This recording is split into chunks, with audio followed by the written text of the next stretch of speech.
Yang, siap-siap Gih.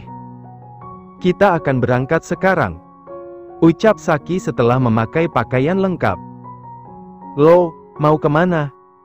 Abang nggak ke kantor? Itu nggak pakai baju kantor, malah pakai baju santai, tanya Ayla. Ia melihat Saki memakai celana jeans dan kaos hitam lengan panjang yang ditarik hingga siku. Hari ini abang mau mengajak kamu lihat tempat yang udah abang beli untuk jadi rumah makan impianmu itu, ujar Saki. Hah? Serius, bang? Tanya Ayla antusias. Iya serius dong. Masa abang bohong sih, ucap Saki. Mata Ayla berkaca-kaca, secepat itukah Saki mewujudkan impiannya. Betapa bahagianya Ayla, dengan cepat ia menghambur ke dalam pelukan suaminya. Saki balas memeluk Ayla dengan mengelus punggung istrinya, mengecup bahunya. Kemudian mengurai pelukan dan terlihat air mata di sudut mata Ayla. Tangan Saki terulur, ibu jarinya mengusap air mata yang jatuh. Jangan nangis, sayang. Sekarang siap-siap, kita berangkat ke sana. Ayla mengangguk kemudian berlalu menuju walk-in closet, mengganti pakaian yang cocok untuk pergi menemani suaminya. Celana jeans kulot dengan kaos oversize lengan panjang.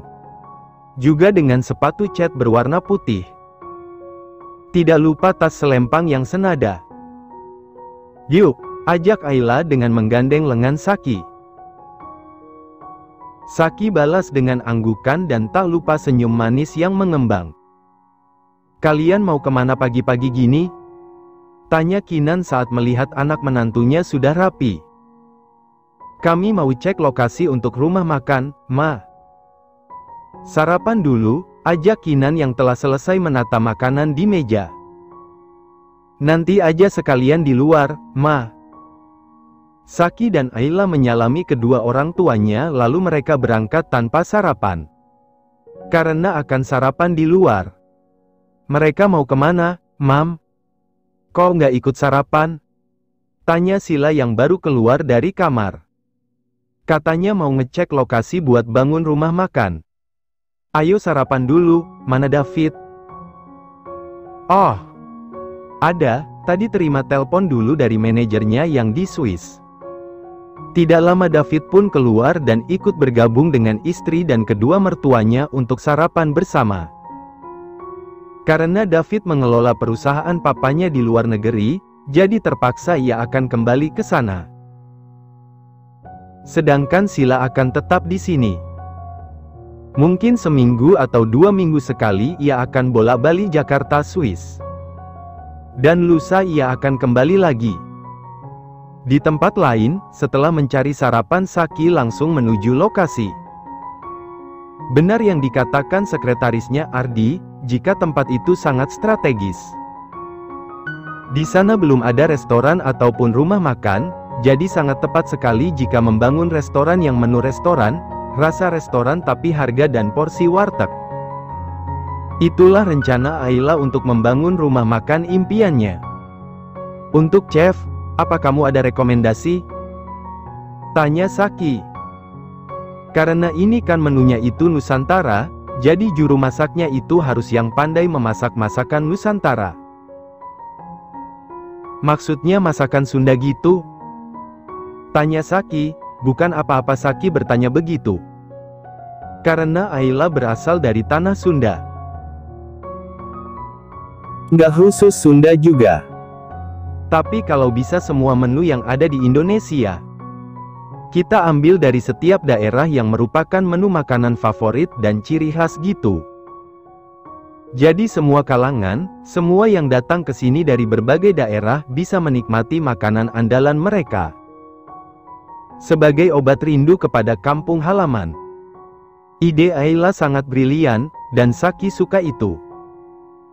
Dia akan membantu mewujudkan keinginan Ayla. Dari mulai pendanaan hingga rumah makan itu berdiri dan maju. Iya, kamu atur aja apa yang kamu mau. Nanti kamu susun aja, terus nanti abang serahin sama Ardi untuk mengurusnya. Kamu bisa pakai laptop nggak?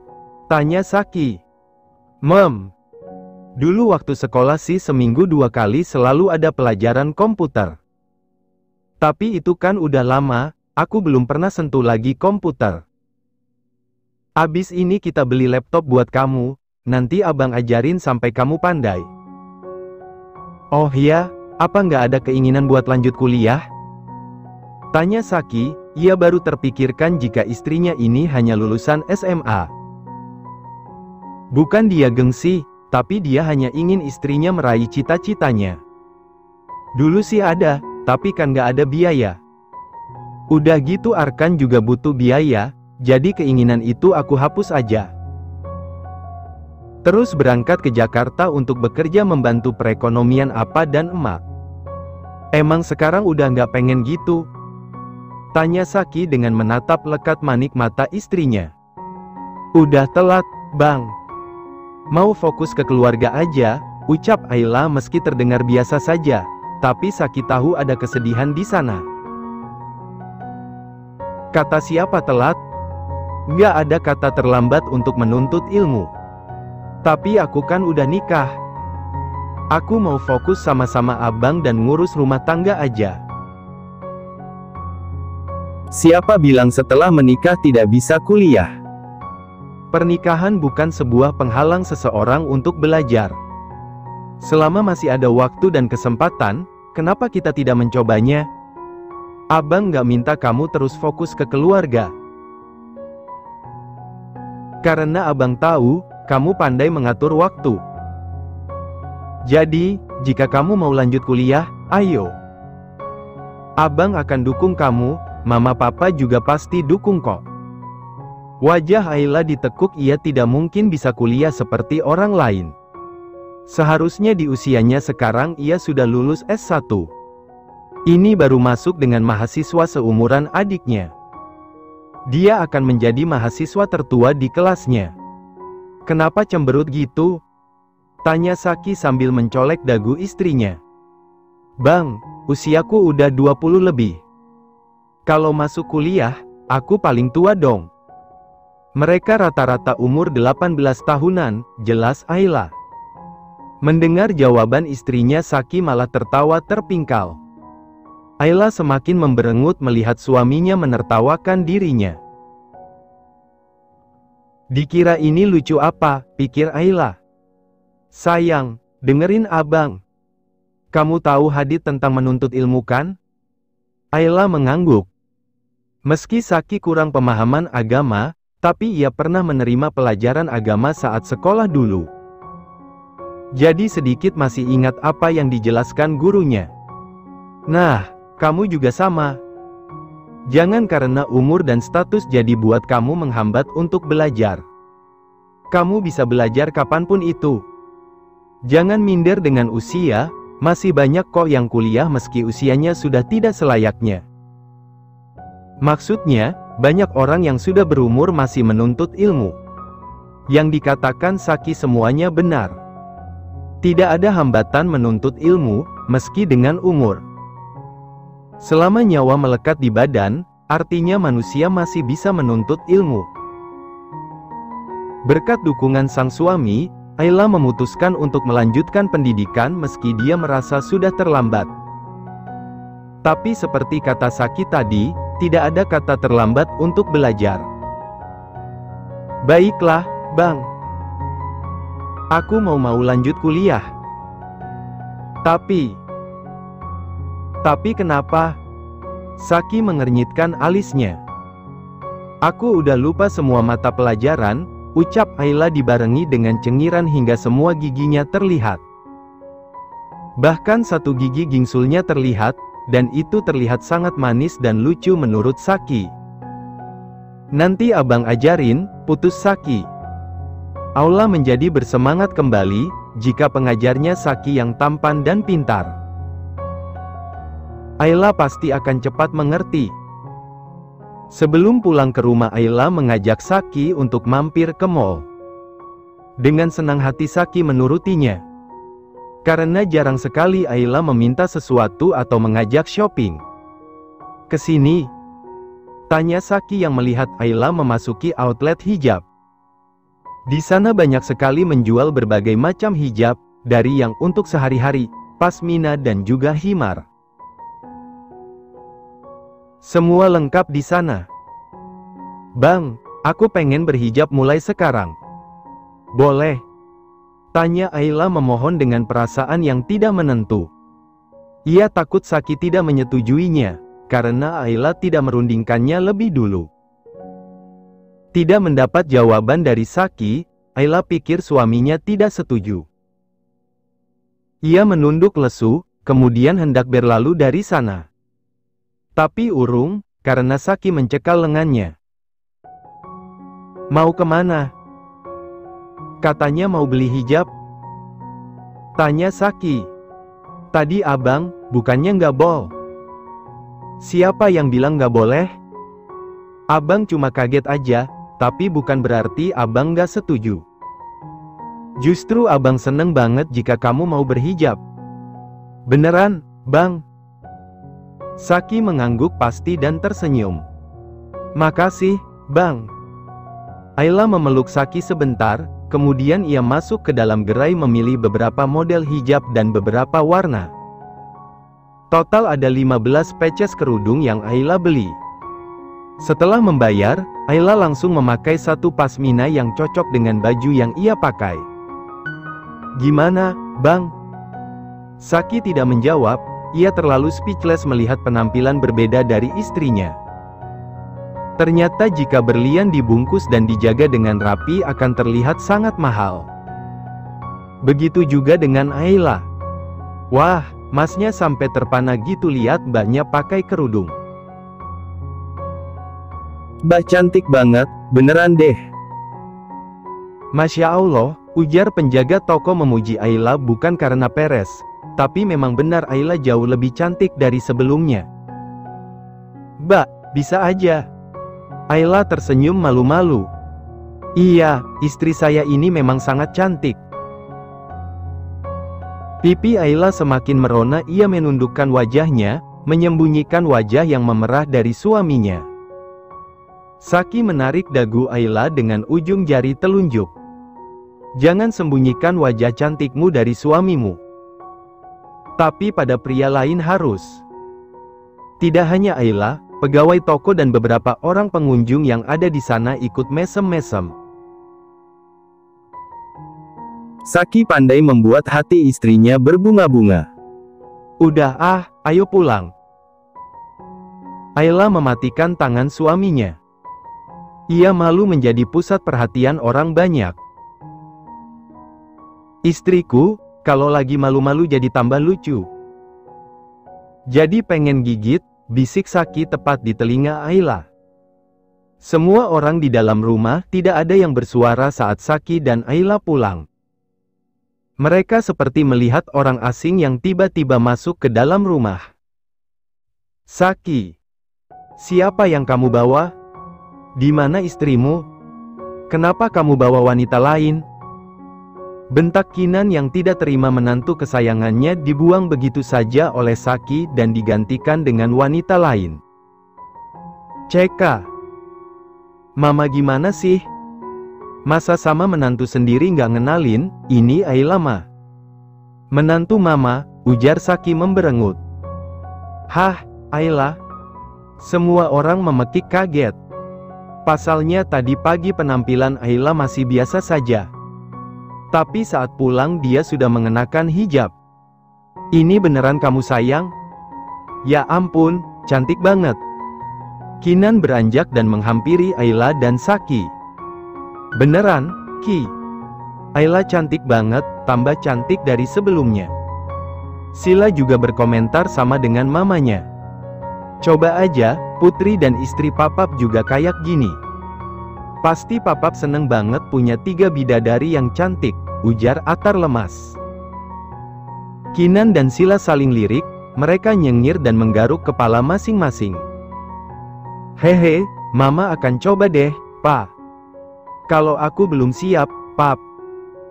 Sila masih saja cengar-cengir. Hadah, kalau nunggu siap mau sampai kapan? Atar hanya geleng-geleng kepala. Tapi ia tidak bisa memaksa anak istrinya. Ia juga merasa bersalah karena kurangnya mendidik keluarga dengan agama. Dia hanya mencukupi keluarga dengan duniawi, tapi tidak dengan agama.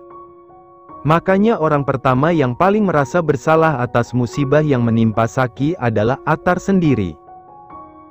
Selama mengusir Saki selama 2 bulan, setiap hari ia selalu merenungi segala kesalahannya. Atar jadi lebih sering beribadah, mendekatkan diri pada Yang Kuasa. Memohon ampun atas segala dosa-dosa dirinya dan keluarganya. Terima kasih sayang. Kehadiranmu telah memberi warna, tidak hanya pada abang, tapi juga seluruh keluarga abang. Abang sangat beruntung bisa memiliki kamu, sayang. Saki menarik Ayla dalam pelukannya. Ayla balas memeluk suaminya, aku juga sama beruntungnya bisa memiliki abang. Abang sayang sama aku tanpa memandang siapa aku dan dari mana asalku. Begitu juga Mama, Pap, Kak Sila dan Kak David. Mereka juga sayang sama aku, ucap Ayla dengan nada suara yang sengau karena tidak tahan dengan air mata bahagia yang mengalir deras di pipinya. Saki mengurai pelukan dan mengusap air mata Ayla. Soal kamu mau masuk kuliah, udah abang urus pendaftarannya. 2 hari lagi ada tes masuk, kamu bisa datang untuk ikut tes. Aku deg-degan, bang. Takut nggak lolos, ucap Ayla. Jangan khawatir, besok abang ajarin kamu pelajaran mana aja yang akan dijadikan bahan tes. Masih ada waktu besok untuk belajar. Tapi abang harus ngantor, ucap Ayla. Cuma meeting doang. Sama cek beberapa berkas. Atau gini aja, kamu ikut abang ke kantor. Jadi nanti sekalian abang tunjukin kampus mana yang mau kamu masuki nanti. Abang udah ngomong sama mama? Gampang soal itu, mama papa pasti setuju dan dukung kamu. Udah, sekarang kita tidur dulu. Udah malam, ucap Saki menarik Ayla ke dalam dekapannya. Ia menjadikan lengannya sebagai bantalan Ayla tidur. Saki senang melakukannya, meski pagi hari ia harus merasakan pegal di lengannya. Sementara itu di tempat lain. Clara, mau apa sih kita kesini? Farah yang sejak tadi diseret oleh temannya menahan diri saat Clara akan memasuki sebuah gedung bertingkat. Ya apalagi? Aku mau ketemu sama Saki. Aku udah siapin semuanya buat menjalin kerjasama dengan perusahaannya. Seakan tidak mau mendengarkan, Clara terus berjalan memasuki gedung perkantoran itu.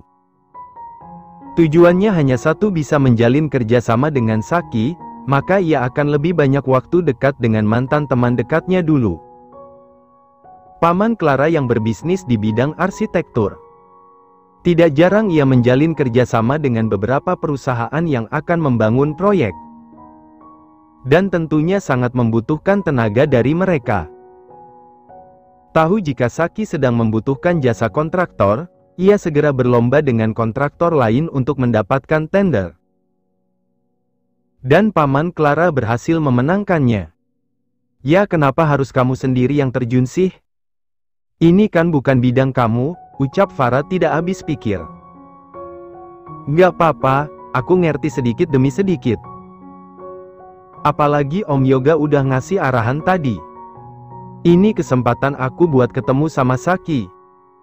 Clara terus berjalan memasuki perusahaan milik Saki. Setelah diarahkan oleh resepsionis, Clara langsung masuk menuju ruang meeting. Betapa kagetnya Saki saat yang datang adalah Clara. Seingatnya ia tidak pernah menjalin kerjasama dengan Clara ataupun orang tuanya. Karena mereka berbeda jalur. Saya Clara, perwakilan dari Pak Yoga. Beliau sedang ada halangan, jadi meminta saya untuk menghadiri meeting kali ini, ucap Clara formal. Tapi bukankah Pak Yoga memiliki asisten? Kenapa Anda? Tanya Ardi. Asistennya sedang halangan sakit. Saya di sini sebagai keponakannya yang akan menggantikan tugas sementaranya. Pantas aja, gumam Saki membatin. Tapi Nona, setahu saya Anda tidak memiliki keahlian dalam bidang ini. Jadi mana mungkin Anda paham dengan proyek ini? Tanya Saki. Om Yoga sudah menjelaskan dan memberi arahan pada saya. Ardi, apa sebelumnya Pak Yoga telah memberitahu masalah ini? Ardi menggelengkan kepala. Maaf, Nona Clara. Saya tidak bisa menjalin kerjasama dengan orang yang tidak bertanggung jawab seperti Pak Yoga. Dia menyerahkan tanggung jawab begitu saja pada orang yang tidak sejalan. Sungguh tidak profesional. Saya batalkan kerjasama ini, permisi. Usai mengatakan itu, Saki melenggang pergi meninggalkan ruangan meeting. Tidak peduli lagi dengan teriakan dari Clara. Saki. Saki tunggu, Saki. Clara mengejar Saki dan berhasil menarik ujung jasnya hingga membuat Saki berbalik badan. Ia bersedekap dada menatap Clara tajam. Saki, kenapa kamu menghindari aku terus? Aku kangen sama kamu, kenapa kita nggak bisa sedekat dulu sih? Saki menatap Clara dingin, tak perlu saya jawab pun. Kamu tentu tahu apa jawabannya. Kamu hanya belum mencoba, Saki. Kita jalin kerjasama ini, maka kita kan bisa dekat lagi seperti dulu. Kepala Saki menggeleng, ia menatap miris pada Clara yang ambisius. Demi obsesimu, kamu mempertaruhkan usaha paman kamu sendiri.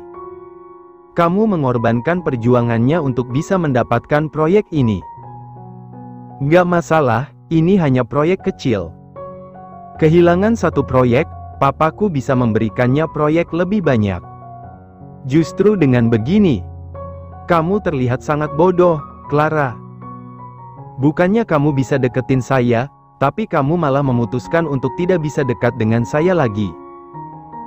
Dan kamu juga sudah memutus rezeki orang lain. Tapi terima kasih.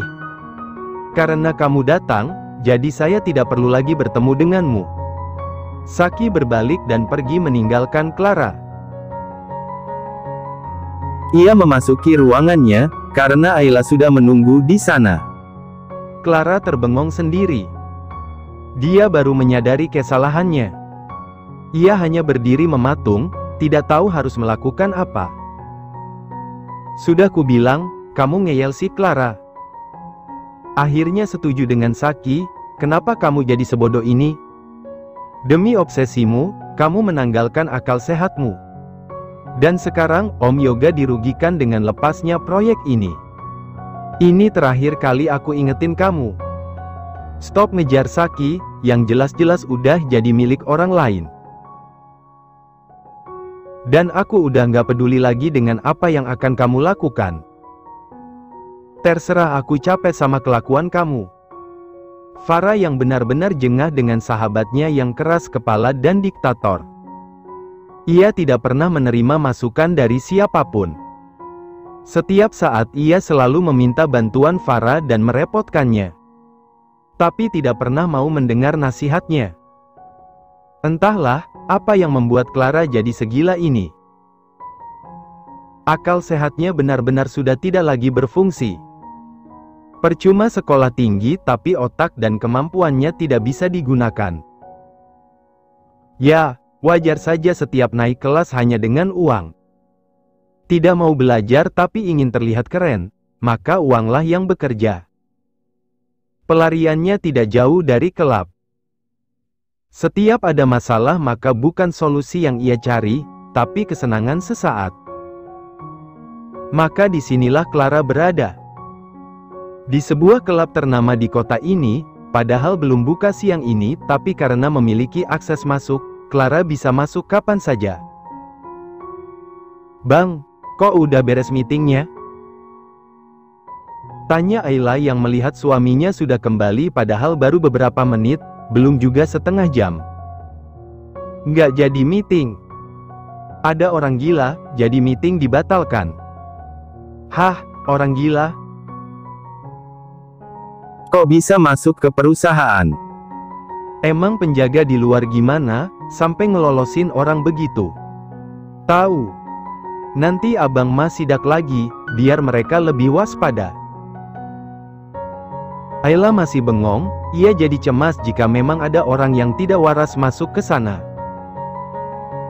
Bagaimana dengan para karyawan di sana? Ayo kita pulang aja, mood abang udah anjlok. Terus itu.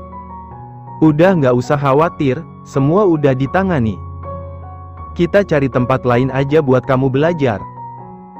Di sini abang udah nggak semangat, malas. Saki menggandeng istrinya keluar dari ruangannya. Ia akan mencari tempat lain yang nyaman untuk mengajari Ayla beberapa mata pelajaran yang ia pahami untuk membantu Ayla memudahkan saat ujian masuk kuliah nanti.